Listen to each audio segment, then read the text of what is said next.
अस्पताल में एक मरीज़ आया जिसको मुसलसल खून की उल्टियाँ आ रही थी। जब उसके टेस्ट किए गए तो पता लगा कि उसका जिगर प्रॉपर काम नहीं कर रहा या जिगर उसका फ़ेल हो चुका हुआ है। आज हम कुछ ऐसी आम अलामात का ज़िक्र करेंगे जिसको अक्सरियत लोगों को जिसका इल्म नहीं है और वो आपकी जिगर की बीमारी के साथ मुंसलिक होती है। मेरा नाम डॉक्टर हमाद काज़मी है। अगर आप मेरे चैनल पे न्यू हैं तो मेरे चैनल को सब्सक्राइब करें और बेल आइकन पे क्लिक करें।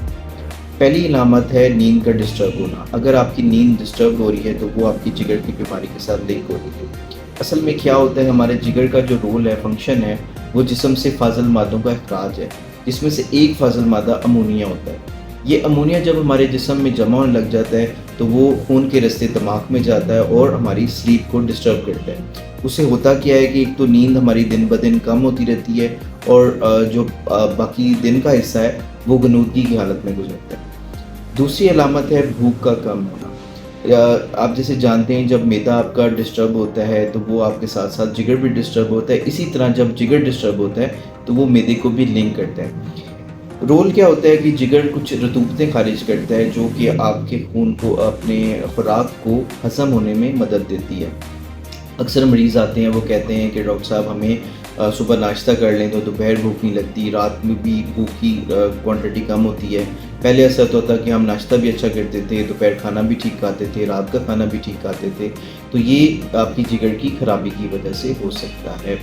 तीसरी अलामत ये है कि आपकी मेमोरी को अफेक्ट होता है, मतलब आपकी याददाश्त जो है वो कम होने लग जाती है, आपको चीज़ें याद नहीं रहती हैं। तो हम इसको इग्नोर कर देते हैं कि वैसे हो सकता है कि किसी खुराक की वजह से या नमकियात की वजह से या वैसे ही मसला हो रहा है, टेंशन की वजह से हो रहा है। लेकिन जब इसको हम टेस्ट करते हैं तो पता लगता है कि आपकी जिगर भी जो है वो अफेक्ट हो रहा है। इसका भी रोल पहले जैसे मैंने आपको बताया कि कुछ केमिकल्स होते हैं जो जिगर से बनते हैं, तो वो जिगर आपके दिमाग के सेल्स को डैमेज करते हैं और उससे आपकी मेमोरी का इशू होता है।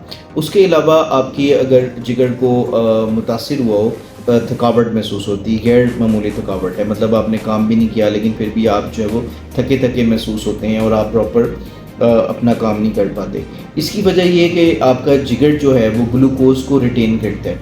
मतलब हम जब खाना खाते हैं तो कुछ ग्लूकोज़ तो हमारे जिस्म में इस्तेमाल हो जाता है, एनर्जी में कन्वर्ट हो जाता है, लेकिन बहुत सारा जो ग्लूकोज़ है वो आपके लिवर स्टोर कर लेता है ग्लाइकोजन की फॉर्म में। तो जब भी हमारे जिस्म को एनर्जी की ज़रूरत होती है तो वो जिगर हमारे ग्लूकोज जिस्म को देता है। लेकिन अगर आपका जिगर बीमार हो तो वो ना ग्लूकोज स्टोर वो कर पाता है, ना उसको आपके जिस्म को दे पाता है, जिससे आपको कमज़ोरी और फटीग महसूस होने लग जाती है। उसके अलावा एक फंक्शन जिगर ख़राब होने की अलामत ये है कि आपको ख़ारिश होने लग जाती है जिस्म के।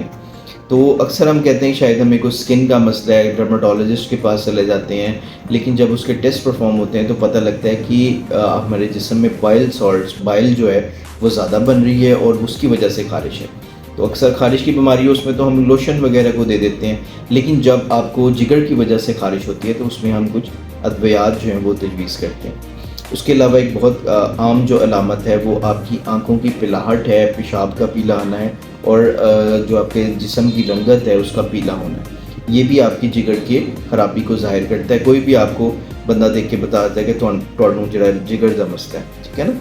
तो ये आपकी सारी सिम्टम्स हैं, कॉमन अलामात हैं जिनका आपको इल्म होना चाहिए। अगर इनमें से कोई अलामात आपको ज़ाहिर हो तो फ़ौरन अपने करीबी डॉक्टर से रुजू करें, मेडिकल स्पेशलिस्ट से, गैस्ट्रोएंटरोलॉजिस्ट से, हेपाटोलॉजिस्ट से, और अपने चीज़ों को एवेलुएट करें। और एक test LFT test, liver function test लाजमी करवाएं। दूसरा अपना जो है वो जिगर का अल्ट्रासाउंड करवाएं, जो कि अर्ली डायग्नोसिस, बीमारी की पहले तशखीस करने में मदद करेगा ताकि आपका जिगर जो है वो फेल होने से बच सके।